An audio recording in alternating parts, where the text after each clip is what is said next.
Ассаламу алейкум, кадырман кыргыз журтум. Соц тармактарда мага ушу эрниз саясатты айтпай эле жөн эле койгонуңда, ушу динди эле баяндап, динди эле сүйлөчү, хадистерден айтып, такыбалыктан кеп салып берип турчу деген ушундай насааттарды көп жазышчу болду. Мен эми мага ак тилинен күйүп аткандарды түшүнөм. Ак ниет насаатыңарга, сунушуңарга рахмат албетте, бирок келиңиздер. Дегенде бул дин деген өзү эмне? Ушуга бир акыл калчап, бир аз ойлонуп көрсөк. Чынында дин деген бул эмне деген суроо болчу болсо, бул деген жөн гана жай намаздын үстүндөгү же мечиттин ичиндеги бир чектелген жашоо. Дин деген реалдуу бир жашоодон алыс, обочо турган бир өзгөчө дүйнөбү? Же адам баласынын ар бир кадамын, басар жолун, жашоодогу акыйкат эмне, жалган эмне экенин аныктаган, коомдогу чындыктын ордун аныктаган бир жолбу бул дин деген? Мына мисалы үчүн пайгамбарыбыз Мухаммад саллаллаху алейхи вассаламдын жашоосун карап көрөлү. Ал Курайш деген уруу болгон арабтарда. Ошол Курайштын төбөлдөрүнө, Кабаны өзүнүн кызыкчылыгына пайдаланган жемкорлорго, жетим жесирдин акысын жеген залимдерге, зулумдарга, биздин замандын тили менен айта турган болсок, коррупционерлерге каршы чыккан да, туурабы? Бул эми саясат эмне?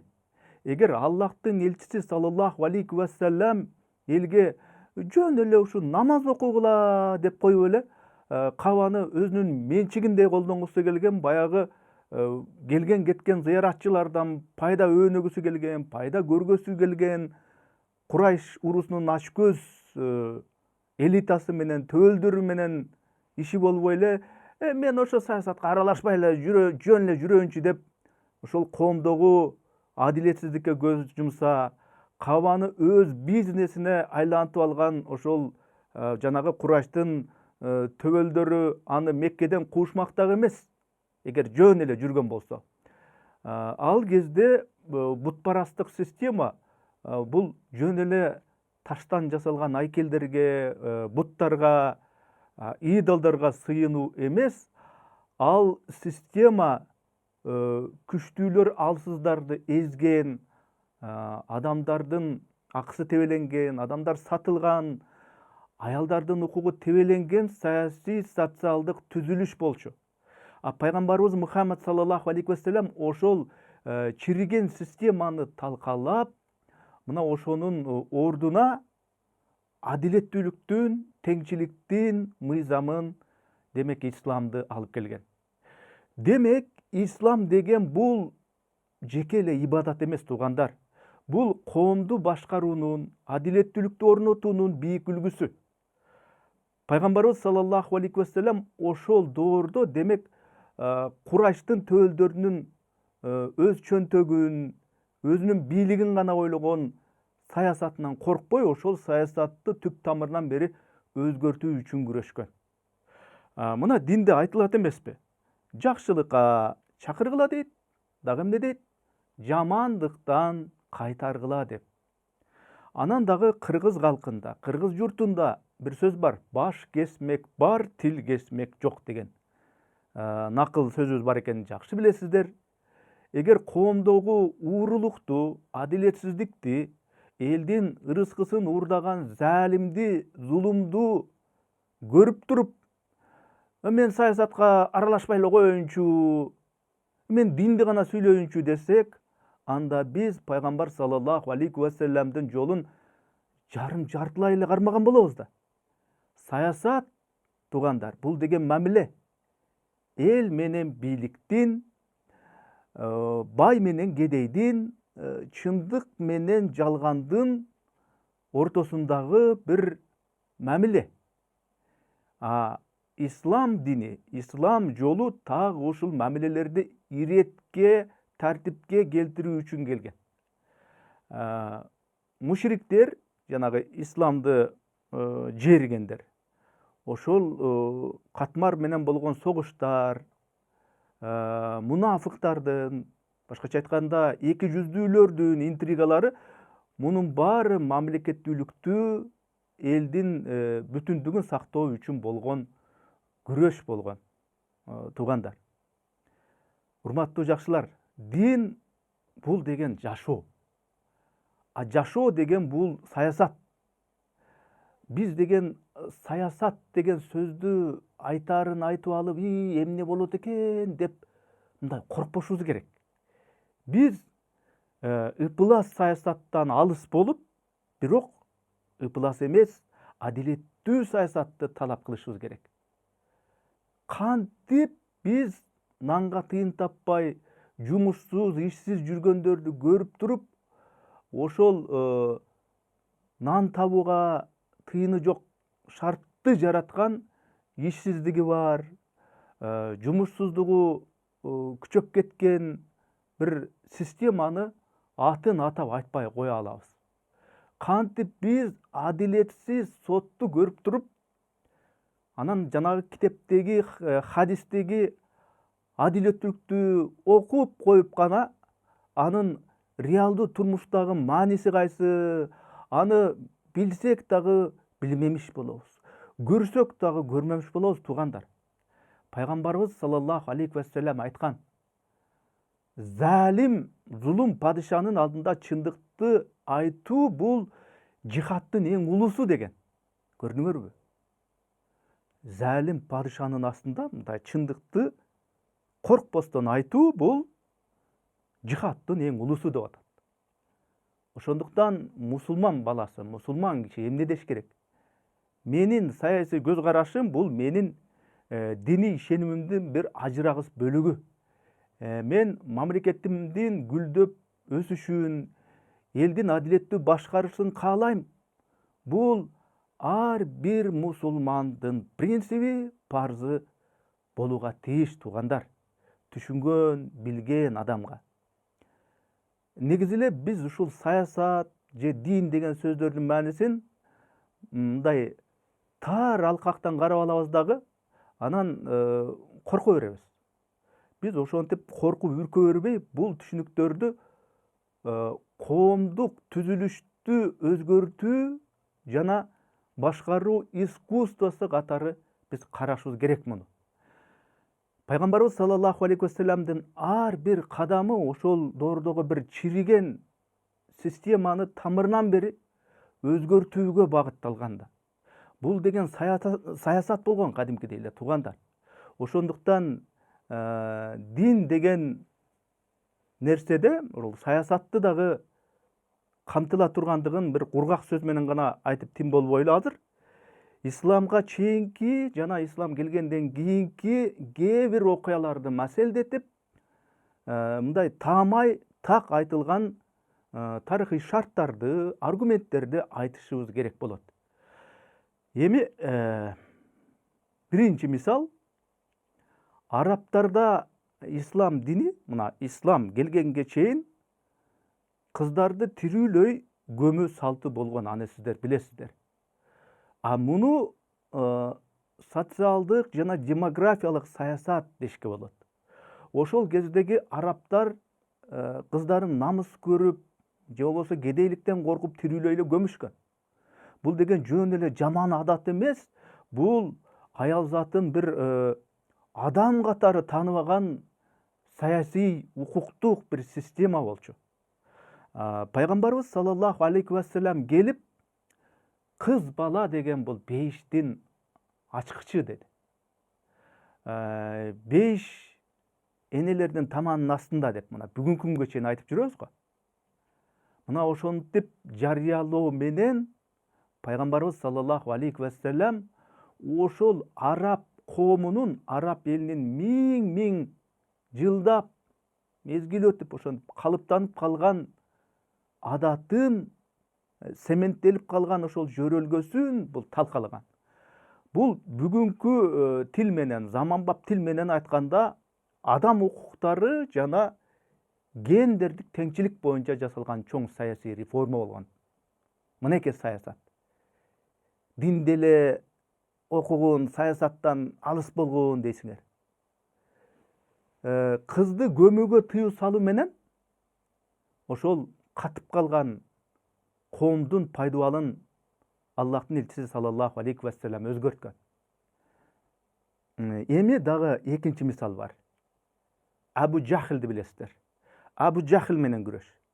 Бул элиталык, төбөлдүк коррупцияга каршы күрөш. Абу Жахил деген бул жөн эле динсиз киши эмес, динсиз адам эмес. Ал Меккенин саясий элитасынын башчыларынын бири болгон. Анын исламга каршы чыкканынын негизги себеби бийлигинен, кирешесинен ажырап каламын деген коркунуч болгон. Кабага келип кетип эми зыяратчылар келген да. Ошол келген зыяратчылардан түшкөн пайданы Абу Жахил баш болгон Курайш урусунун бир уч топтору көзөмөлдөгөн. Колдон чыгарбайлы деп. Пайгамбарыбыз саллаллаху алейхи вассалам эмне деди? Баарыбыз бир жалгыз Кудайдын алдында, Аллахтын алдында теңбиз деди. Бай менен кедейдин айырмасы жок деди. Мына ошентип коомго жар салганда, бул деген бул сөз Абу Жахилдин монополиясына, мындайча айтканда олигархиялык башкаруусуна мындай балта чапкандай эле иш болду да. Демек бул диний гана эмес, кадимки эле антикоррупциялык, антиолигархиялык күрөш болгон, саясат болгон. Же болбосо дагы бир үчүнчү мисалды айталы. Мына Бадр согушу, Ухуд согуштары деген ушундай окуяларды ислам тарыхынан улам билесиздер. Бул мамлекеттик эгемендүүлүк үчүн болгон күрөш. Бул деген кызылдай саясат.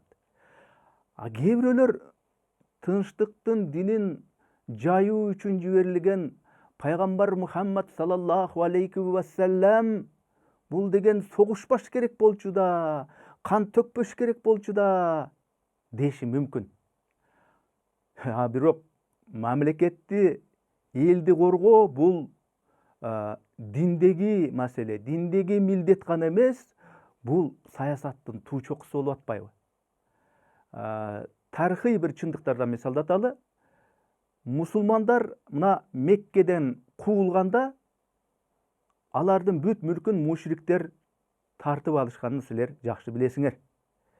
Бадр согушу бул ошол тартылып алынган экономикалык ресурстарды кайтаруу, ошондой эле Мадинада жаңы курулуп аткан ислам мамлекетинин чек арасын коргоо болчу.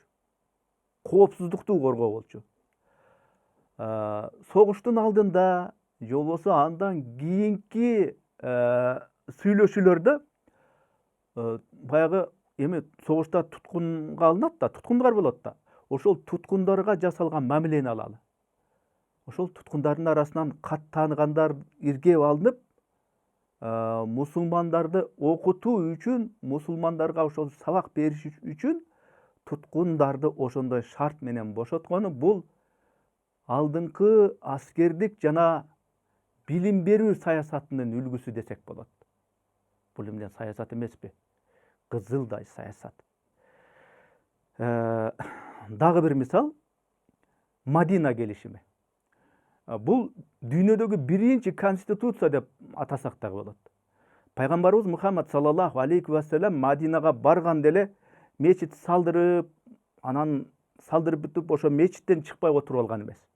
Ошол Мадина чөлкөмүндө жашаган жөөттөр, башка уруулар мусулмандардын ортосунда Мадина келишими түзүлгөн.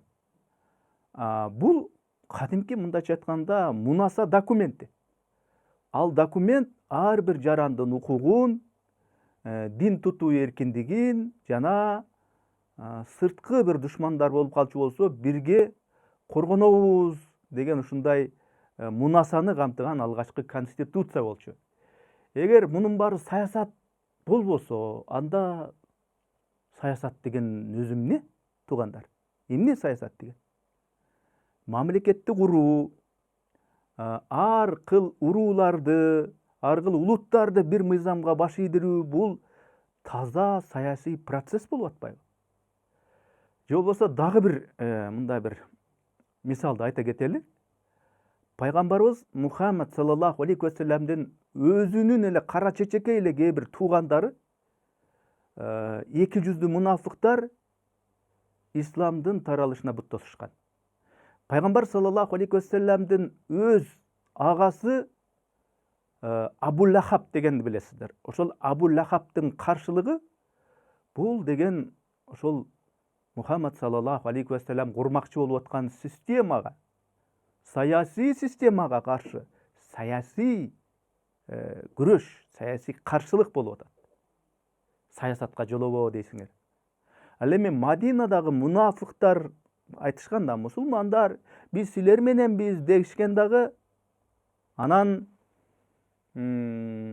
артынан чыккынчылык кылышкан. Чынында мусулманчылыкты кабыл алышкан эмес. 200-дүүлүк кылышкан, мунафыктык кылышкан. Бул эми бүгүнкү күндөгү ички оппозиция жана шпиондук оюндар деп атап койсок болот. Мухаммад пайгамбар саллаллаху алейхи вассалам мына ошолордун куйтулугун билип турса дагы дароо өлтүрүп салган эмес. Анткени Мухаммад өзүнүн сахабаларын өлтүрүп коюптур деген кеп тарабасын деп, мамлекеттин имиджин, репутациясын ойлогон, ошону сактаган. Бул өтө бир кылдат геосаясий идеологиялык тактика болуп атпайбы? Бул деген кызылдай эле даана саясат болуп атпайбы, туугандар? Пайгамбарыбыз саллаллаху алейхи вассалам тек гана мечитти кургузуп алып, ошонун ичинде таспих тартып отура берсе, аны эч ким таш бараңга алып куумак эмес. Ал коомду өзүнүн чөнтөгүн ойлоп, өздөрү билгендей тайраңдап башкарып аткан зулумдардын бийлигине коркунуч пайда кылган үчүн куугунтукталды. Саясат үчүн куугунтукталды. Демек, бул дин деген өзү эмне? Дин деген бул коомдун кадимки эле бул тамырлардан агып турган каны. Эгер кан ошол тамыр аркылуу ары бери жүрбөй бир эле жерде туруп калса, ал кан мындай уюп калат. Сенек болуп акыры чирийт. Дин саясаттын, экономиканын, үй бүлөнүн тамырында такай ары бери шуулдап, бир орунда туруп калбастан, кандай болуп, биздин организмибиздеги кандай болуп такай агып турушу керек, туугандар. Дин деген мына ошол нерсе. Анан жанагы Кабанын айланасындагы 300дөн ашуун, 360ка жакын таш айкелдер кыйратылган да, ислам системасы орногондо. Ошондой таш айкелдерди кыйратуу бул жөн эле бир таштарды кыйратуу, таштарды талкалоо эмес. Бул ошол таштарды Кудай деп сыйынган идеологиялык, саясий, каржылык системаны талкалоо болчу. Кээ бир мусулман туугандарыбыз дааратты жакшы алып туруп, зикир айтып, дуа кылып, мечитте ушу мүмкүн болсо көбүрөөк отура берсе, коом өзү эле оңолот деп ойлошот да. Ойломок турсун, так ошентип айтып дагы келе, талашып да келе атышат. Бирок пайгамбарыбыз Мухаммад саллаллаху алейхи вассаламдын өмүрүн карап турган болсок, ал бизге такыр башка үлгүнү көзгө сайып айтып аткансыйт. Пайгамбарыбыз саллаллаху алейхи вассалам: мен Аллахтын сүйүктүү элчисимин. Демек, менин дуам сөзсүз кабыл болот. Дуа кылсам, Аллах аны кабыл кылбай койбойт. Мен дуа кылып койсом эле душмандарым кыйрап калат деп, Ухуд согушуна, Бадыр согушуна даярданбай эле жүрө берген эмес да.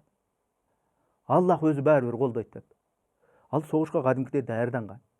Эң мыкты курал жарактарды камдаган, аттарды таптаткан, аскердик тартип деген болот. Ошол аскердик тартипти бекемдеп, согуштук стратегияларды, тактикаларды ойлогон. Бул эмне? Бул саясат, бул аскердик саясат. ал ошо аскерлеринин ичер суусун, жей турган нан ашын, тамагын, ошол аскердик армиясы, кошуну жүрчү жолун, картасын ийне жибине чейин пландаган. Тигилер андай кылса биз мындай кылабыз, биз мындай кылсак тигилер мындай кылат деп. Ийне жибине чейин пландаган. Кудай өзү баары бизди колдойт да, Аллах бизди колдойт да деп даярдыксыз жолго чыгышкан эмес. Муну экономикалык, мындайча айтканда, чарбалык саясат деп коет туугандар. Пайгамбарыбыз Мухаммад саллаллаху алейхи вассаламдын доорунда болуп атат.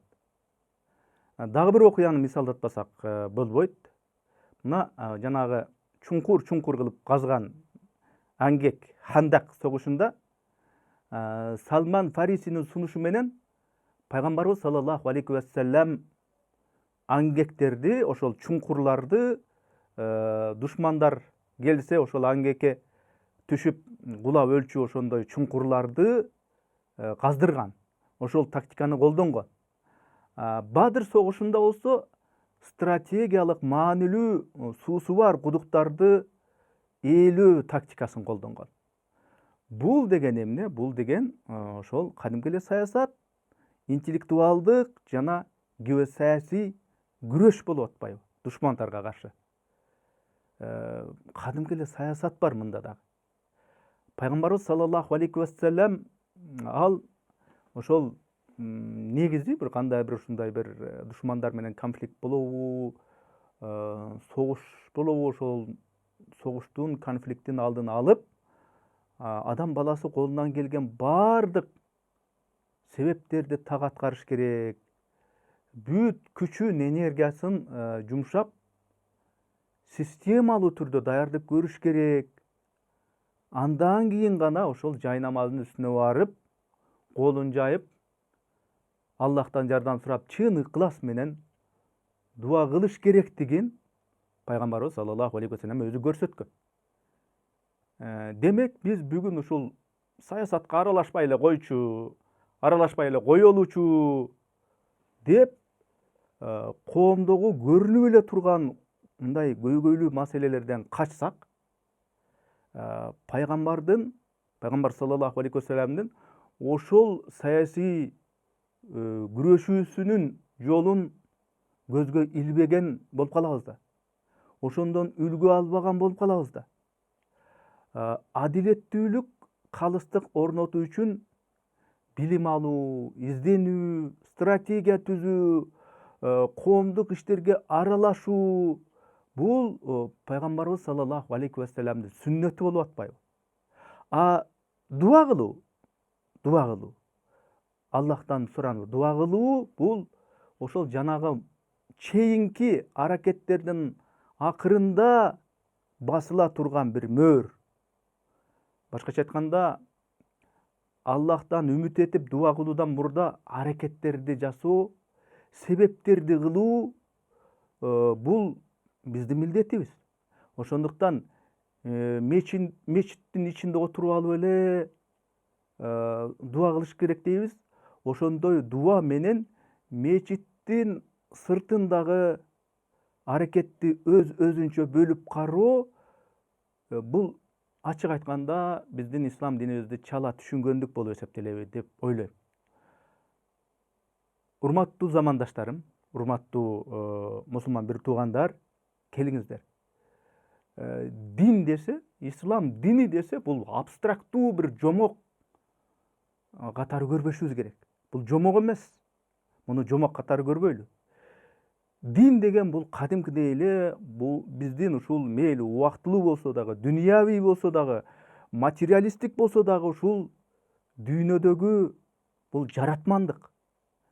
Пайгамбарыбыз саллаллаху алейхи вассалам Аллахка кайрылып дуа кылгандыгын эмес, мамлекеттик башкаруу, душмандар болсо, ошол душмандарга мындай урду сокту эле акылсыздык кылып чамына берүү эмес, акыл менен согушуу, кандай бир дипломатиялык аракеттерди кылуу, ошол эле учурда элдин мүлкүн, элдин акысын, элдин ырыскысын коргоо жагынан дагы Аллахтын элчиси саллаллаху алейхи вассалам өзү бизге өрнөк болуп атпайбы? Эми эгер менин ушул айткан сөздөрүм кимдир бирөөгө оройураак сезилип аткан болсо, мен албетте туугандар кечирим сурайм. Бирок жеке мен үчүн пайгамбарыбыз Мухаммад саллаллаху алейхи вассаламдын өмүр жолундагы саясатты ачык эле саясат деп айтуу мени ушундай бир көкөлөтө мактоолордон же болбосо жанагы азыркы тил менен айтканда хейтерлеримдин сындоолорунан, эрни сен араб кулсуң, дин кулсуң деп ушундай бир жаман сөздөр менен мени жамандоолордон бийик турат.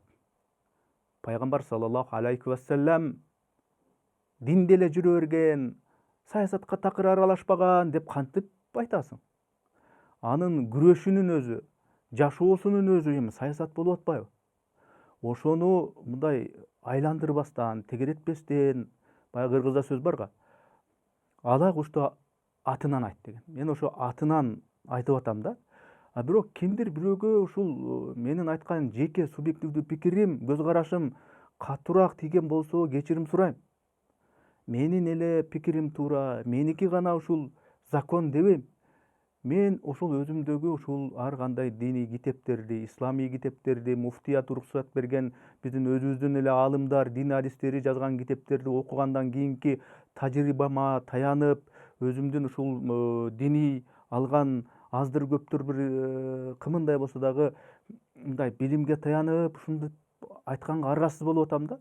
Анткени эрни сен ушул саясатты жөн эле койчу, ушу бизге ушул хадистерди, баяндарды эле айтып берчи деген ушул комментарийди окуу мага ушунчалык эми мындай бир катуу тийди дебейм. Мени мындай ойлонто койду да. Бул эмне дин өзүнчө, саясат өзүнчө деген сөз. Келиңиздер, динди жашоонун баардык тармагында көрө билели. Бийликте дагы, базарда дагы, үйдө дагы, мечитте дагы мындай исламды бир салмактуу, баланстуу туталы. Аман болуңуздар.